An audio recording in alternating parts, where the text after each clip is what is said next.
O cafenapolitica.com.br e a TV Cidade Livre de Brasília, canal 12 da NET, trazem hoje o professor, escritor, sociólogo Ronaldo Conde de Aguiar. Ronaldo Conde de Aguiar é autor do livro Vitória na Derrota, a morte de Getúlio Vargas. Só que Ronaldo Conde de Aguiar tem uma característica, uma peculiaridade diferente dos muitos escritores que escreveram sobre Getúlio Vargas, que é o fato de ele ser um tipo assim de quase testemunha ocular da história, porque ele tinha exatamente 12 anos de idade e na época o seu colégio, ficava bem próximo ao catete, então era uma coisa quase que religiosa, ele passava todo dia pelo catete, que hoje, por sinal, será, hoje é a sede do Museu Nacional, e onde o Ronaldo vai relançar este livro, esse livro Vitória na Derrota, que ele lançou há alguns anos, mas que agora vai relançar numa edição da editora Francis, ampliada e revisada, e que também vai nos falar aqui sobre esse momento da época que ele viveu e, logicamente, com as naturais consequências para o momento político nacional e internacional presente. Então, Ronaldo, é um prazer tê-lo aqui. Gostaria que você nos falasse aí da sua obra, desse livro, que a gente já conhece, mas que vai conhecer melhor ainda na nova edição. Essa nova edição, quando eu lancei a primeira edição, Getúlio fazia 50 anos de morto. Depois, agora estou lançando de novo o livro, ampliado, revisado, e esse livro ganhou dois acréscimos que eu acho que são fundamentais. Primeiro, um prefácio da historiadora Isabel Lustosa, que é um belíssimo prefácio. Ela fala também sobre Getúlio, fala sobre o livro. Enriqueceu muito o livro. Mas a segunda coisa que esse livro traz é uma joia. É o seguinte: quando Getúlio morreu, Getúlio era muito amigo de artistas. Getúlio era um homem de ir a teatro, era um homem de receber artista, foi uma pessoa que prestigiou muito a Rádio Nacional, que foi o grande veículo de integração nacional, com o apoio de Getúlio. Em suma, era um homem de arte, um artista também. Era. Dentre o legado do Getúlio, eu vou falar mais adiante, tem muita coisa na área da cultura. Mas, veja bem, em 1950, quando Getúlio voltou ao poder, houve eleições gerais no Brasil, e lá no Rio de Janeiro, que era do Distrito Federal, não havia Câmara Distrital, era a Câmara de Vereadores. E não tinha governador, era prefeito que era indicado pelo presidente. Mas os vereadores eram eleitos pelo povo. Naquela ocasião, um humorista chamado Silvino Neto, que era o grande humorista brasileiro daquela época, dos anos 40, era um homem de teatro, de rádio. Silvino Neto, Getúlio solicitou, ele se candidatou a vereador e foi o vereador mais votado do Rio de Janeiro. E ele era grande amigo de Getúlio, e ele imitava Getúlio com uma perfeição inigualável, tanto nos gestos, no teatro, quanto na voz, na maneira de falar. Pois bem, quando Getúlio morreu, o Silvino Neto teve uma grande depressão e tal.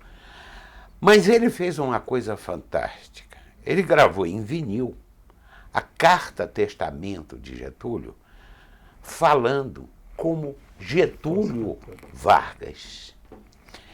E é uma coisa emocionante. A carta em si é um documento histórico e humano de uma dimensão enorme. Agora você imagina você ouvir um disco com uma pessoa falando igual Getúlio, como se fosse Getúlio que estivesse lendo. E o Silvino Neto, ele chega a se emocionar no meio, ele soluça no meio da leitura. Esse CD, esse disco, nós transformamos em CD e vai acompanhando o livro. O Silvino Neto é pai do humorista Paulo Silvino. E o Paulo Silvino foi que autorizou o uso dessa gravação. O relançamento do livro, o lançamento dessa segunda edição vai ser no próximo dia 10, quarta-feira. Lá no Museu Nacional, que lá é o no Museu onde tudo aconteceu. O Palácio do Catete, né? Onde morava Getúlio, inclusive. Onde né? morava, onde ele se matou. É. No terceiro andar. Não, correto. Mas, Ronaldo, vamos situar sua história aí com a do Getúlio no tempo, que é muito interessante, né? Porque você era um menino de 12 anos. Eu queria ver da sua reação daquele dia, do dia 24 de agosto de 1954, que acaba de completar 60 anos.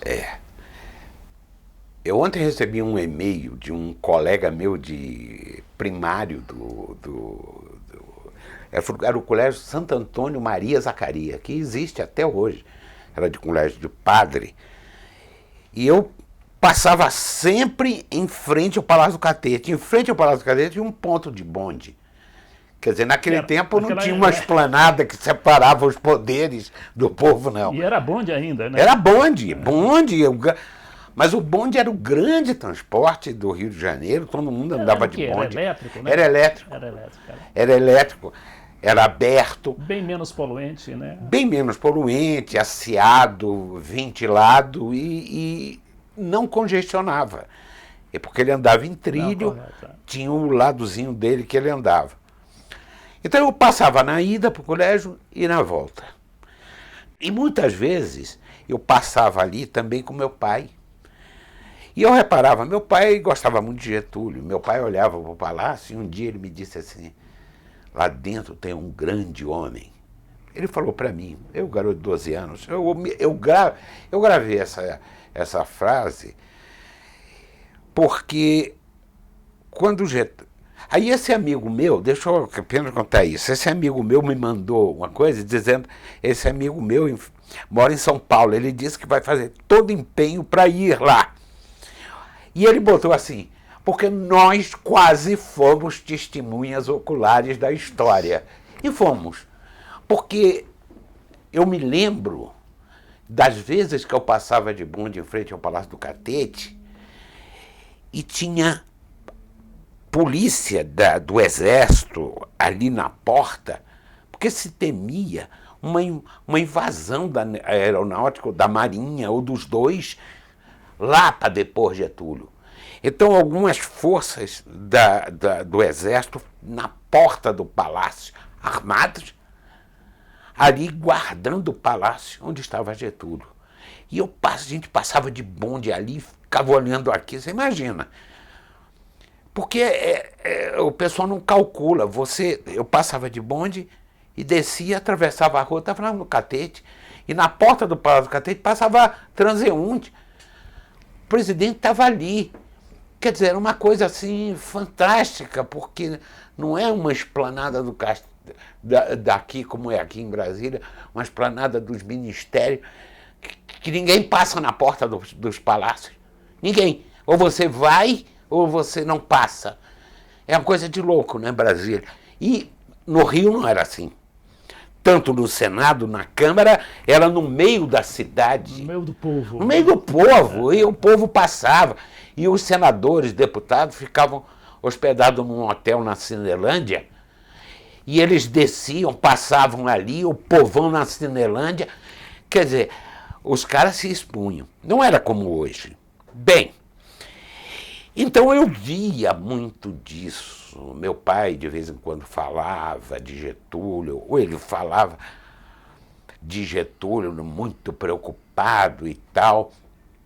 E a cena brasileira se desenrolando. Eu tinha 12 anos. No dia que Getúlio morreu, suicidou-se, de manhã, nós recebemos a informação que não ia ter aula. Estava fechado, porque não dava para passar por ali. Até porque começou um quebra-quebra na cidade, o povo foi para a rua, apedrejar a embaixada americana, virar carros de reportagem, carros de distribuições de jornais, Globo, Jornal do Brasil, era uma coisa de louco. E eu, garoto de 12 anos, o pai disse, você não sai e tal. E aí aconteceu uma coisa que eu estava ali contando. Foi quando eu vi meu pai chorar. Chorar pela morte de Getúlio. E aquilo me impressionou muitíssimo, porque anos 50 era aquele negócio, homem não chora, homem é macho. E eu, de repente, vejo aquele homem, que para mim era o machão da casa e tal, bigodão, nordestino, chorando, porque o presidente morreu. Aquilo ficou na minha memória durante todos esses anos. Hoje eu entendo, e eu entendo perfeitamente quando eu vejo fotos de pessoas passando, vendo no caixão do Getúlio, vendo ele morto, aqueles acessos de tristeza, de gente se abraçando no caixão, pedindo para me leva contigo. Uma coisa espantosa, que 60 anos depois ainda está aí na memória da população. E Getúlio... Mas Getúlio está presente no Brasil. Queiramos ou não queiramos, ele está aí. O Getúlio deixou 2 grandes legados, entre outros.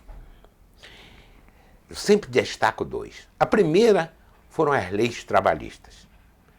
E eu não me refiro só ao benefício que ele trouxe ao trabalhador. Hoje eu sou um homem aposentado porque Getúlio criou a aposentadoria. Eu fui um homem que trabalhei 8 horas por dia porque Getúlio estabeleceu que era 8 horas na CLT.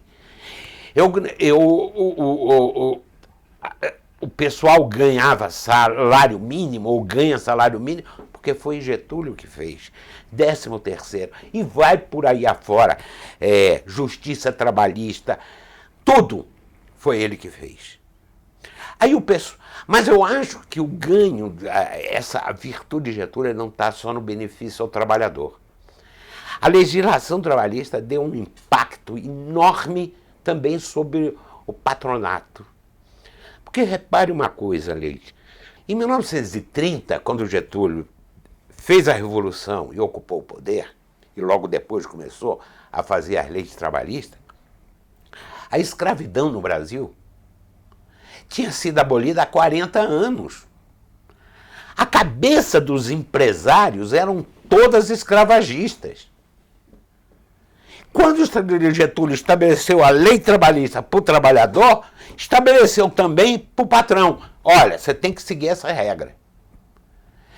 Então o Getúlio, ao estabelecer a legislação trabalhista, ele harmonizou a relação capital-trabalho. Você tem esses direitos e você tem a obrigação de cumpri-las. E aí, o empresariado moderno começou a surgir. Era aquele que seguia a legislação trabalhista de Getúlio. Mas, Ronaldo, nós estamos chegando ao final do bloco primeiro, né, do programa, e vamos fazer um pequeno intervalo, e ao voltar vamos nos concentrar exatamente no seu livro, correto?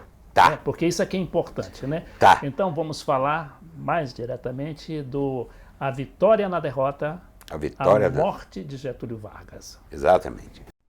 Quem tem medo de Hugo Chávez? Uma abordagem sobre a nova América Latina. Suas taxas de crescimento com inclusão social que dão inveja à Europa. Mais do que um livro, esta é uma análise do blogueiro FC Leite Filho. Das políticas de Chávez, Lula, Dilma, Cristina Kirchner, Evo Morales, Rafael Correa e Daniel Ortega, que nos arrancaram das políticas de arroxo e nos mantêm longe da crise que afunda os europeus e até mesmo os Estados Unidos. Quem tem medo de Hugo Chávez? Leitura obrigatória.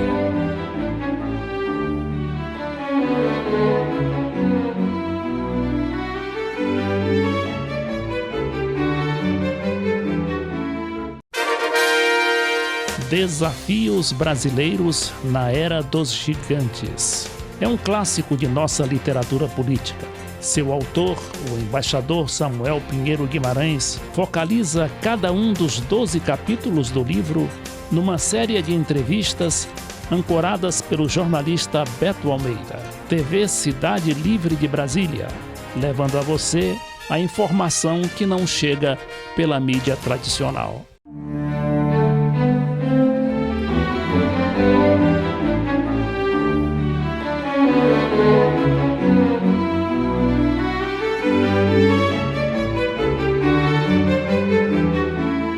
Cafénapolitica.com.br com o professor, escritor e sociólogo Ronaldo Conde Aguiar, autor do livro Vitória na Derrota, a Morte de Getúlio Vargas. Mas, Ronaldo, o seu livro, ele é também uma grande pesquisa, né? Além da sua vivência, né?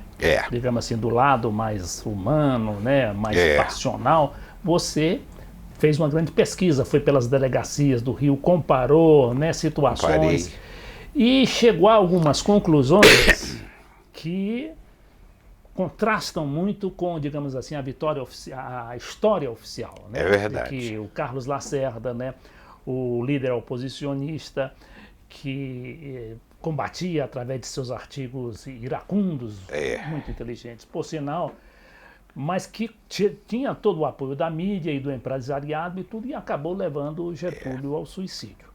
Então, o Lacerda, ele foi vítima do que seria um atentado que você disse que não foi bem assim, foi de outra maneira, e por causa disso desencadeou a grande crise que acabou redundando, né, no ultimato dos militares para que o Getúlio renunciasse ou tirasse licença, mas o Getúlio, em protesto contra aquilo, dá um tiro no coração e morre.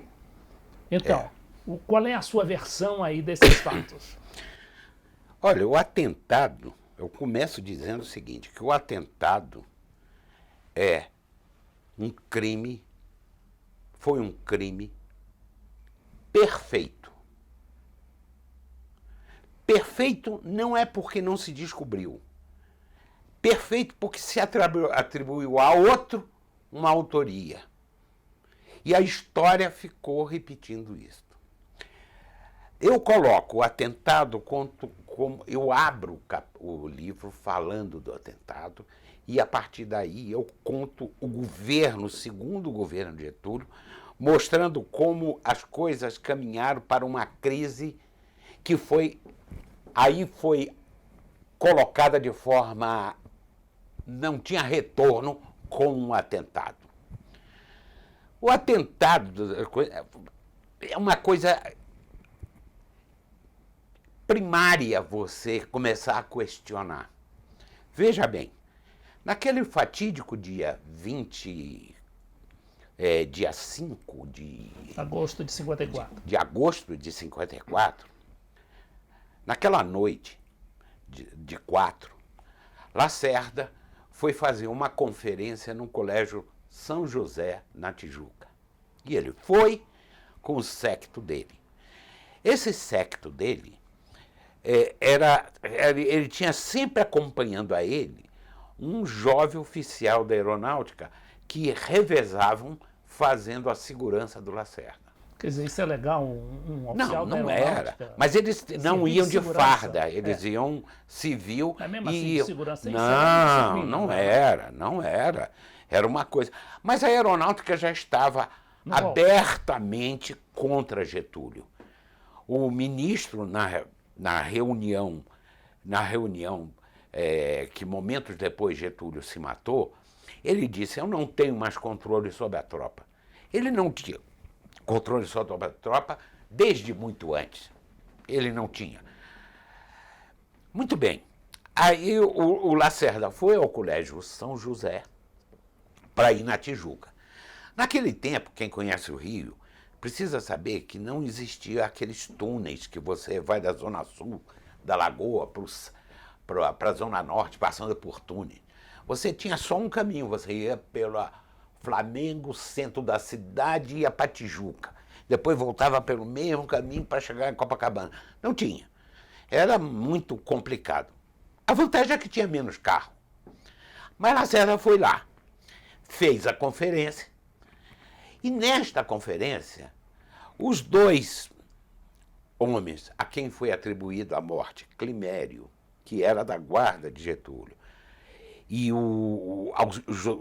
João Alcino do Nascimento, que teria atirado no Major Vaz, eles foram lá. Mas eles foram lá porque eles estavam cumprindo a função para a qual ele tinha sido contratado, João Alcino. A função do João Alcino era seguir Lacerda. Verificar. Seguir como espia, né? Como espia, fazendo relatórios e entregando ao Gregório. Correto. Tal. Ao Gregório, que era o Gregório Fortunato. Gregório Fortunato, que era o chefe da guarda, que contratou ele. Ele não pegou ninguém da guarda, contratou esse, por intermédio do Climério, para acompanhar Lacerda. E disse assim, anote tudo. Pois bem. E ele já descobria tudo. Inclusive, tem um detalhe lá que ele descobriu que o Lacerda, todas as quartas-feiras, à tarde, encontrava com uma dama da sociedade num hotel em Santa Teresa. Naquele tempo não tinha motel, não tinha essas coisas e tal. E o Lacerda ia. E eles tinham feito o relatório. E isso seria usado contra Lacerda. Aí você dizia, pô, mas como? É preciso o ouvinte, você, põe na cabeça que nós estamos em 54, onde o vestido das moças vinha até o calcanhar. Então nós estamos numa outra época. Pois bem, o Alcino e o Climério foram. Agora, tem um detalhe. Foram de quê? De táxi. Você imagina duas pessoas que vão cometer um crime, vão para o local do crime de táxi e manda o táxi esperar. Aí o Lacerda sai, eles saem e chegam primeiro que Lacerda. Porque o Lacerda antes foi deixar o deputado Amaral Peixoto na Urca. E toda vez que parava, tome papo. Então eles foram direto e ficaram lá, do lado de lá. Mas por que eles acompanharam o Lacerda até lá? Por uma razão dessas que a história tem que registrar. Aquele era o primeiro dia que o Major Vaz ficaria com Lacerda. O Major Vaz nunca tinha sido o acompanhante do Lacerda. Tinha sido Gustavo Borges, tinha sido vários outros. Eu ponho no meu livro os nomes das pessoas. Mas o Major Vaz, jamais. E, de repente, tanto o Climério quanto o João Alcino olharam e falaram, quem é esse cara? Porque ele conhecia os outros, não esse. E o Lacerda pegou o carro do Vaz. Aí vamos até lá para tomar nota da chapa do cara. Aí eles ficaram do lado de cada rua, em frente ao prédio que morava Lacerda. Aí os dois pararam, começaram a conversar, ele e o Vaz, e de repente Lacerda, com um filho que tinha 15 anos, sai caminhando em direção ao prédio. O Alcino sai daqui, atravessa a rua para ir passar perto do carro para olhar a chapa. E aí começa o tiroteio. Agora, preste atenção numa coisa. Eu, em vários livros, consultando até o relatório da famosa República do Galeão, que apurou, que era da Aeronáutica, e pegando depoimento de jornalistas que por acaso estavam ali, o Armando Nogueira, famoso jornalista, Armando Nogueira estava com um outro jornalista, parado na porta, porque Armando Nogueira morava no prédio vizinho do Lacerda. E eles estavam parados no carro conversando quando viram o Lacerda chegar. E ouviram os tiros, viram os tiros. Aí o que acontece? Existem 5 versões diferentes do que aconteceu naquela noite. 3 delas do Lacerda. Houve uma por exemplo, a primeira que Lacerda contou no primeiro dia, o jornal no dia seguinte, noticiário. Que era a versão oficial. Não, Não, porque a versão oficial, mas que prevaleceu. que prevaleceu foi a versão da comissão lá da Aeronáutica, da República do Galeão. Nessa daqui, o Lacerda fala, houve tiros de tudo quanto é lugar. E de fato houve. Você pega jornais e na parede do edifício dele tem vários furos. Tempos depois, ele já morreu, mas tempos depois o Alcino sai da cadeia. O Climério foi assassinado na cadeia. O Gregório foi assassinado na cadeia. O Alcino sobreviveu e saiu. Aí 3 jornalistas foram entrevistá-lo. E acabou isso virando um livro. E ele conta, a versão dele coincide com a primeira versão do Lacerda. Foram vários tiros. E ele lembra uma coisa que a República do Galeão nega, que é o seguinte. De fato, o Alcino deu 2 tiros no Major Vaz, no peito. Mas houve um tiro nas costas do Vaz. Houve um primeiro tiro nas costas do Vaz. Mas mesmo assim, o Vaz agarrou-se com o Alcino. E o Alcino, tentando tiro de tudo quanto é lugar, ele dá 2 tiros no Vaz para o Vaz se afastar. Lacerda, depois, os jornalistas, Armando Nogueira, etc., esses que estavam assistindo, e 2 transeuntes, inclusive o médico Fernando Aguinaga, que estava ali passando, que morava também próximo, informa o seguinte, Lacerda não estava ferido, ele andava normalmente, caminhando para lá para cá. Depois é que ele apareceu com a perna toda engessada, né? Depois ele apareceu e uma coisa, toda a documentação no hospital sumiu, até hoje. Correto. Ronaldo, nós temos apenas 2 minutos para terminar essa entrevista. Vamos lá. Seria importante que você desse a sua conclusão, né? A conclusão a que você chegou através de suas pesquisas, seus estudos, né? Sobre a morte de Getúlio. A morte de Getúlio foi o maior impacto que essa república já sofreu. Porque foi um corte num grande projeto nacional que Getúlio estava levando adiante. Aos trancos e barrancos, com avanços e recuos, nada é linear. Ele avançava, mas Getúlio, por exemplo, teve coragem de enfrentar grupos externos, por exemplo, estabelecendo a lei de remessa de lucros. A lei de remessa de lucros garantia a remessa de lucros, até aberta, até a quantidade do capital que foi entrado no Brasil.